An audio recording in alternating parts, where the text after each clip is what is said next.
جو صورتیں مکہ مکرمہ میں نازل ہوئیں وہ مکی ہیں، اور جو صورتیں مدینہ منورہ میں نازل ہوئیں وہ مدنی ہیں۔ حالانکہ ایسا نہیں ہے، اصل یہ ہے کہ جو صورتیں نبی آخر الزمان صلی اللہ علیہ وآلہ وسلم کی ہجرت سے قبل نازل ہوئیں وہ مکی صورتیں کہلاتی ہیں، اور جو نبی آخر الزمان سرور کون و مکان صلی اللہ علیہ وآلہ وسلم کی ہجرت کے بعد نازل ہوئیں وہ مدنی صورتیں کہلاتی ہیں۔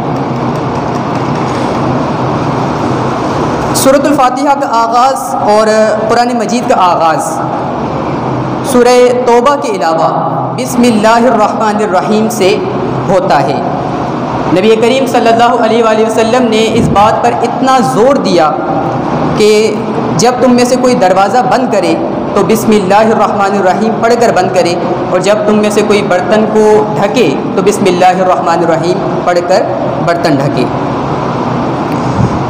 سورۃ الفاتحہ ہر جائز اور مستحسن کام میں پڑھی جا سکتی ہے اور اس کے پڑھنے کا حکم دیا گیا ہے۔ سورۃ الفاتحہ کے بعد سورۃ البقرہ آتی ہے۔ سورۃ البقرہ قرآن پاک میں ترتیب کے اعتبار سے دوسرے، جبکہ ترتیب نزولی کے اعتبار سے 87 یعنی 87 نمبر پر ہے۔ یہ سورہ مبارکہ قرآن پاک کی سب سے بڑی سورت ہے۔ یہ مدینہ منورہ میں سب سے پہلے نازل ہونے والی سورت ہے۔ اس سورت میں ایک آیت ہے جس میں اللہ تبارک و تعالیٰ کی ذات، اس کی وحدت اور اس کی اہم صفات کا بیان ہے، جسے آیت الکرسی کہتے ہیں۔ سورۃ البقرہ کا نام بقرہ اس لیے رکھا گیا کہ اس میں بقرہ یعنی گائے کا تذکرہ کیا گیا ہے۔ ایک حدیث میں فضیلت میں آتا ہے کہ حضرت ابو ہریرہ رضی اللہ تعالیٰ عنہ فرماتے ہیں کہ نبی رحمت صلی اللہ علیہ وآلہ وسلم نے ارشاد فرمایا کہ اپنے گھروں کو قبرستان نہ بناؤ، اس گھر سے شیطان بھاگ جاتا ہے جس میں سورہ بقرہ پڑھی جاتی ہے۔ اگر آپ کے گھر میں شیاطین ہیں، تنگ دستی ہے اور پریشانیاں ہیں تو سورۃ البقرہ کو پڑھا کریں۔ ایک میرے ایکسپیرینس میں بھی یہ رہا کہ ایک شخص جو ہمارے پڑوسی ہیں وہ 2 سال سے تقریباً بے روزگار تھے، تو سورۃ البقرہ کو جس مقصد کے لیے بھی اگر پڑھا جائے تو مقصد میں کامیابی حاصل ہوتی ہے۔ تو 2 سال سے وہ بے روزگار تھے، تو انہوں نے مجھے کہا کہ آپ سورۃ البقرہ تشریف لائیے۔ تو امی جان کو ہماری کہا تھا، تو منع تو نہیں کر سکتے پڑوسی ہونے کی وجہ سے بھی، تو میں چلا گیا۔ تو تقریباً 41 دن تک یہ عمل ہوتا ہے سورۃ البقرہ پڑھنے کا، تو ان کے ہاں 41 دن تک سورۃ البقرہ روزانہ کی بیسس پہ پڑھی گئی، اور الحمدللہ 3 سے 4 مہینے میں ان کا روزگار لگ گیا۔ اور اس کے علاوہ بھی ایک اور ایکسپیرینس میں رہا کہ وہ بھی بے روزگار تھے، سعودی عرب سے آئے تھے یہاں پر پاکستان میں، تو 8 سے 9 مہینے تقریباً وہ بے روزگار رہے۔ تو میں نے انہیں یہی مشورہ دیا کہ آپ سورۃ البقرہ کا ورد کیجئے، پڑھا کریں اس کو ڈیلی بیسس پہ، تو اس کی برکت سے الحمدللہ وہ بھی، ان کا بھی اچھے طریقے سے روزگار لگ گیا۔ تو یہ اس کی برکتیں ہیں سورۃ البقرہ کی۔ آگے اس سورہ مبارکہ میں سورۃ البقرہ کا جو آغاز ہے وہ الف لام میم سے ہوتا ہے۔ الف لام میم یہ حروف مقطعات میں سے ہے۔ حروف مقطعات کا مطلب کوئی بھی نہیں جانتا سوائے اللہ اور اس کے رسول کے۔ اگر اللہ اور اس کا رسول کسی کو بتا دیں تو وہ جان سکتا ہے یہ اللہ اور اس کے رسول صلی اللہ علیہ وسلم کے رازوں میں سے ایک راز ہے۔ آگے ارشاد فرمایا ذالک الکتاب لا ریب فیہ، یہ وہ عظیم کتاب ہے جس میں کوئی شک کی گنجائش نہیں ہے۔ ھدی للمتقین، یہ ہدایت ہے پرہیزگاروں کے لیے۔ یہاں سوال یہ پیدا ہوتا ہے کہ اگر یہ قرآن ہدایت ہے پرہیزگاروں کے لیے تو جو گناہ گار ہیں وہ اس سے فائدہ کیسے اٹھا سکتے ہیں؟ تو مفسرین نے یہ بات لکھی ہے کہ مطلب اس کا یہ ہے کہ قرآن ہدایت دیتا سب کو ہے، لیکن اس سے اصلاً ہدایت وہی لوگ حاصل کرتے ہیں جو متقی ہوں، جو اللہ سے ڈرنے والے ہوں۔ جس طرح بارش سب پر برستی ہے، لیکن جہاں پکی زمین ہو، کسی نے ٹائلیں لگوائی ہوئی ہوں، فرش ہو، تو وہاں سبزہ نہیں ہو سکتا، پھل پھول نہیں اگ سکتے، اس کے لیے زرخیزی زمین کا ہونا ضروری ہے۔ تو بارش جس طرح سب پہ برستی ہے لیکن فیض اسی کو دیتی ہے جہاں زرخیزی ہو، تو اسی طرح قرآن بھی سب کو ہدایت دیتا ہے، لیکن اصلاً ہدایت انہی کو ملتی ہے جو اللہ تبارک و تعالیٰ سے ڈرنے والے ہیں، متقی ہیں، پرہیزگار ہیں۔ آگے اس سورہ مبارکہ کی 5 آیتیں ہیں، اس میں اللہ تبارک و تعالیٰ نے متقی لوگوں کی فضیلت بیان کی گئی کہ متقی لوگ یعنی تقوی اختیار کرنے والے کون ہیں۔ بتایا گیا کہ تقوی اختیار کرنے والے وہ لوگ ہیں کہ جو نماز پڑھتے ہیں، غیب پر ایمان لاتے ہیں، وہ یہ نہیں کہتے کہ ہم آنکھوں سے دیکھیں گے تو پھر ہی مانیں گے، اللہ کے دیے ہوئے رزق سے اللہ کی راہ میں خرچ کرتے ہیں، اور محبوب صلی اللہ علیہ وآلہ وسلم جو ہم نے آپ پر قرآن نازل کیا ہے اس پر ایمان لاتے ہیں، اور جو آپ سے پہلے نازل کیا گیا اس پر بھی ایمان لاتے ہیں، تورات، زبور، انجیل، ان سب کو بھی وہ مانتے ہیں۔ آگے 3 آیات کے اندر کفار کا ذکر کیا گیا، اس کے بعد تقریباً 13 آیات میں منافقین کا تذکرہ کیا گیا۔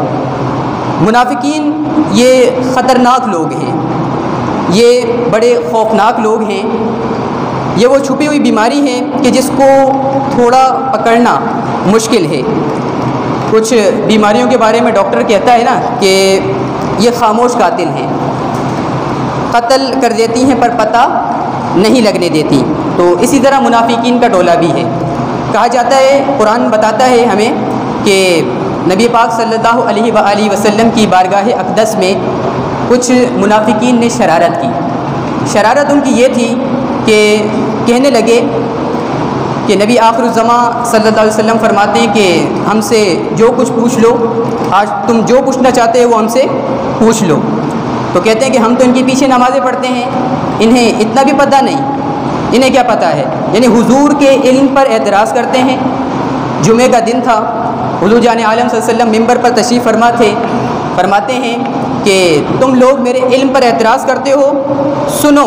تقریباً 70 کے قریب منافقین تھے، ان کا آپ صلی اللہ علیہ وسلم نے نام لیا، ان کے والدین جو تھے ان کا بھی نام بتایا، اور آپ صلی اللہ علیہ وآلہ وسلم نے اس وقت فرمایا کہ یا فلاں بن فلاں، یعنی اے فلاں بن فلاں تم کھڑے ہو، فخرج فإنک منافق، یعنی اے فلاں بن فلاں کھڑا ہو جا، نکل جا، تو کیا ہے، منافق ہے۔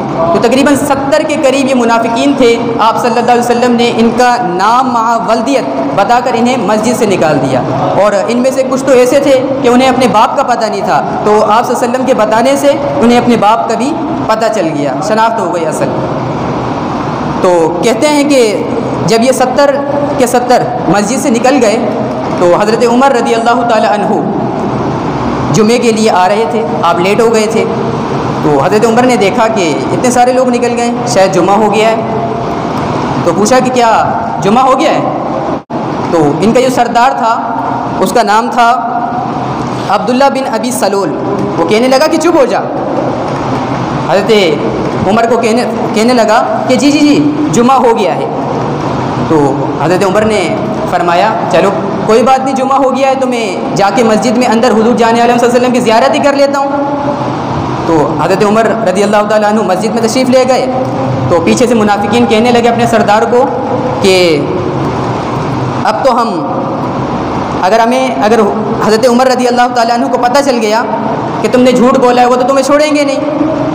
فرمایا کہ تم تو شکر کرو کہ تم لوگوں کی تو میں نے جان بچائی ہے، اندر تو حضرت ابو بکر صدیق تھے، حضرت عثمان غنی تھے، حضرت علی تھے، اگر اب حضرت عمر رضی اللہ تعالیٰ عنہ کو اگر پتہ چل جاتا کہ ہم منافق ہیں، حضور جان علیہ وسلم نے تو ہمیں صرف مسجد سے نکالا ہے، وہ تو ہمیں تلوار لے کے دنیا سے ہی نکال دیتے۔ تو یہ تھے منافق۔ تو کہتے ہیں کہ جب حضرت عمر رضی اللہ تعالیٰ عنہ مسجد میں جائیں گے تو حضور صلی اللہ علیہ وسلم انہیں ٹھنڈا کر دیں گے کہ چلو ہم نے مسجد سے انہیں نکال دیا ہے۔ بس آخر میں 2 منٹ لوں گا آپ کے، تقریباً 2 سے 3 منٹ۔ اس پارے کے آخر میں اللہ رب العزت نے یہودیوں اور عیسائیوں کا تذکرہ فرمایا ہے۔ تذکرہ کچھ اس طرح ہے کہ جب بھی ان کے ہاں کوئی بچہ پیدا ہوتا تو وہ اس پر پیلے رنگ کا یا پھر کوئی خاص رنگ کا رنگ وغیرہ چڑھایا کرتے تھے، اور کہتے تھے کہ یہ ہماری کیا ہے، مذہبی علامت ہے۔ تو مسلمانوں کے ہاں بھی بچے پیدا ہونے لگے تو وہ بھی سوچ میں پڑ گئے کہ بھئی یہ کیا کر رہے ہیں.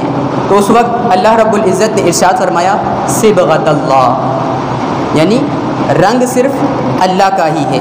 ومن احسن من اللہ صبغہ، فرمایا اللہ کے رنگ سے زیادہ خوبصورت رنگ کس کا ہے اور کس کا ہو سکتا ہے. اللہ کا رنگ کیا ہے؟ لا الہ الا اللہ محمد الرسول اللہ. تو اس رنگ کو اپنے ذہنوں پر چڑھا لیجئے. جو رنگ اللہ رب العزت کا ہے، یعنی یہ توحید و رسالت کا رنگ ہے، تو جو شخص اس رنگ کو اپنے ذہنوں پر چڑھا لیتا ہے، اپنے اوپر چڑھا لیتا ہے، پھر اسے کسی اور رنگ کی ضرورت نہیں ہوتی. اللہ تبارک و تعالیٰ سے دعا ہے کہ ہم نے جو کچھ آج سیکھا سمجھا اس پر عمل پیرا ہونے کی اور دوسروں تک پہنچانے کی توفیق رفیق عطا فرمائے. آمین. وما علیہ الا البلاغ.